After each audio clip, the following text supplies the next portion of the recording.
Couple returns from their honeymoon to a very unpleasant surprise.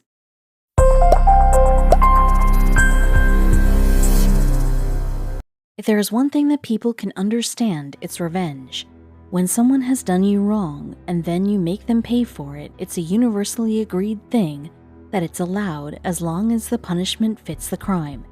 On the other hand, if the opposite happens, someone tries to get revenge for something you haven't done, then it is them who are in the wrong. The story we are going to share with you today is the second kind of story.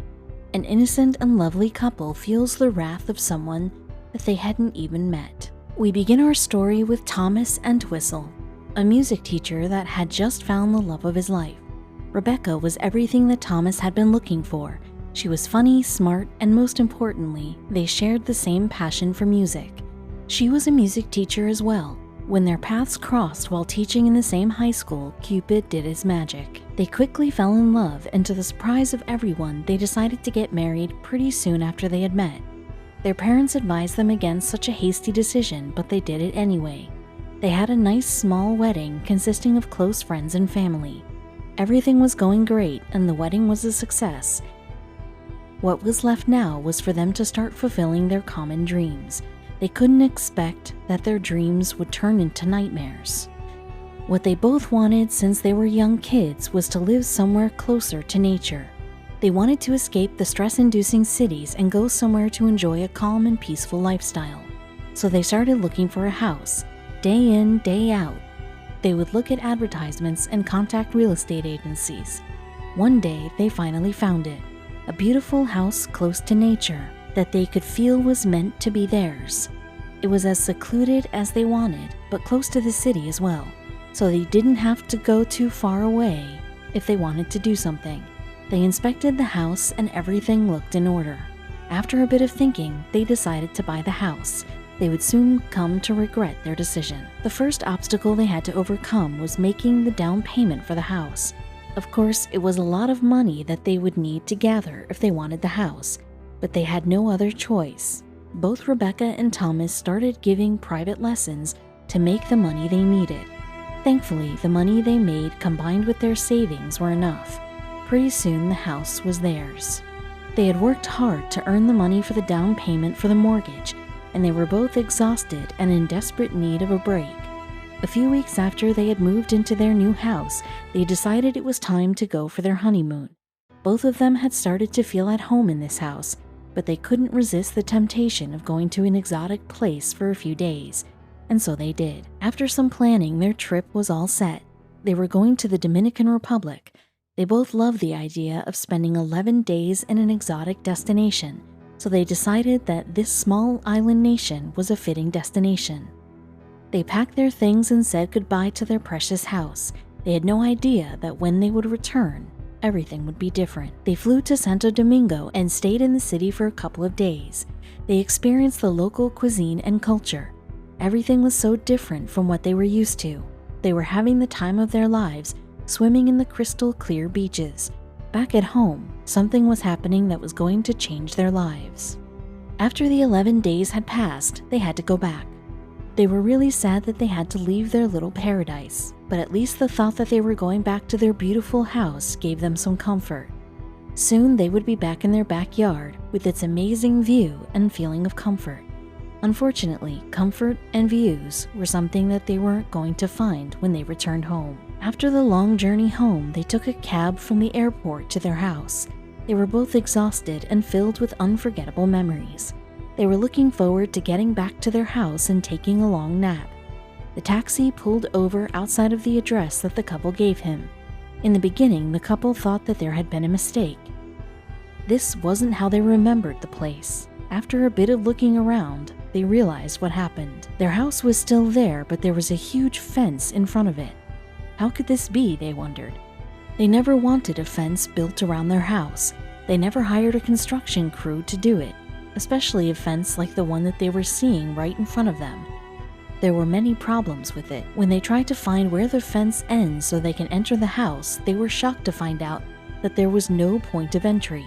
The only way that they could enter the house was to climb over the wooden wall.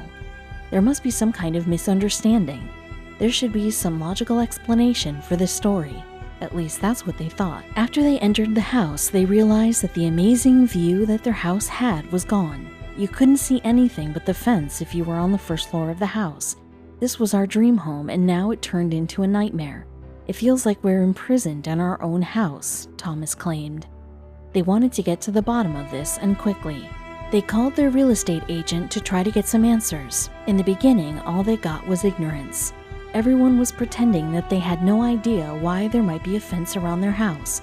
But after a bit of asking and pushing, they got to the bottom of the problem. The couple had been lied to by the agency. What they found out made them both furious. The agency never informed the couple that the property that they bought was in a land dispute with the owner of the farm surrounding it. David Priest was the name of the guy that was behind the fencing of their house. Since the land dispute wasn't resolved, David decided to take revenge on the unsuspecting couple. He must have been observing their movements, and once he found out that they left, he got to work. Things were getting worse for the couple. Instead of enjoying their time as newlyweds, the whole issue was putting a lot of pressure on their relationship. They wanted to resolve the story fast, but because of legal reasons, they couldn't take down the fence. They had to stay trapped in their own house until they got the green light from the local authorities that they can disassemble the fence. Unfortunately, that was too much for Rebecca. She couldn't handle the feeling of being trapped in her own house, so she decided to move out and go to her parents' house until the story is resolved. She said that she was feeling like crying every time she saw the fence surrounding her house. Instead of getting emotionally bullied by some random farmer, she decided to do what is best for her mental health. Thomas was a different story. Thomas stayed behind, determined to fight back against the injustice that was done to them. The first person he thought of consulting, naturally, was his lawyer. He asked what he could do. The lawyer took some time to study their case carefully. After a bit of digging around, he came back with an answer that devastated both Rebecca and Thomas. The first part was good. It was within his legal right to destroy the fence. This meant that he could hire someone to destroy it without any fear of legal consequences. But that wouldn't have done much, since the farmer had every right to build it back again. This second part was making the situation seem hopeless. They didn't want to destroy the fence just for the farmer to rebuild it again. Thomas was determined to get back to normality no matter what it would cost him, so he stayed in the house and started making phone calls asking for help. He was contacting anyone that might have an idea of how to escape this nightmare. He would have lost all hope if someone didn't answer his plea. Thankfully, somebody did. The person that gave him some hope was the local councilwoman, Sylvia Little. When Sylvia heard about the case of the couple, she couldn't help herself but sympathize with them. She had to do something to help. That's why she got into the local council. She wanted to create some positive impact. First, she asked to see the fence with her own eyes. Once she saw the fence, she was shocked. She couldn't believe that the farmer would do something like that to a couple he doesn't even know. She told Thomas to contact Permission Homes to ask for their help. Permission Homes refused, saying that the land the house was built on wasn't actually owned by the owners of the house. Sylvia wasn't going to give up that easily. She was using her position to pressure the local authorities to take a look at the situation. Even if it took a long time, she was determined to help the young couple. After a lot of phone calls and many meetings with the local authorities, she managed to get their attention, and she arranged for an investigation of the fence around the couple's home. After the investigator saw the fence, he took notes and told Thomas and Sylvia that he was going to take a look at the file of the land dispute and get back to them. Thomas was starting to get his hopes up, but he knew not to expect much. He had been disappointed one too many times with this whole story. He was just waiting patiently for the call of the investigator. When the call came, he couldn't believe what he was hearing. He was told that the fence was illegal since it was built in the property owned by Permission Homes.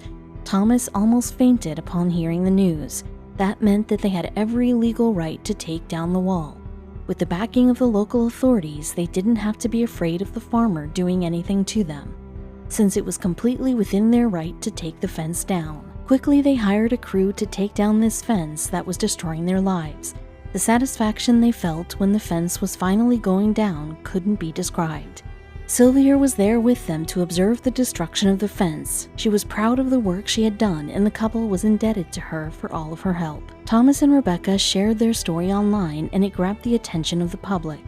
It turns out that many people have had similar experiences, maybe not specifically with someone building a fence around their house, but land disputes are always a pain. The legal procedures are always long. There's a reason Franz Kafka wrote The Trial. Similar stories were posted under the couple's post, with strangers offering them moral support and advice. What is more important was that many other people shared similar stories with them. This made them feel less alone in this absurd situation. Even the smallest amount of support was more than what they had from the state until Sylvia stepped in. "I'm delighted for this young couple who have been so distressed," Sylvia Little commented. A spokesperson of the Permission Home said, "Our staff has taken down the fence after consultation with council planning officials. All seemed to be in order after the fence was taken down. The couple had their view back. But not only that, they had their life back. After weeks of being forced to live in a house where you feel trapped, they could finally breathe freely, without thinking that the farmer might keep messing with their life forever." After this incident, life has been smooth sailing for the young couple.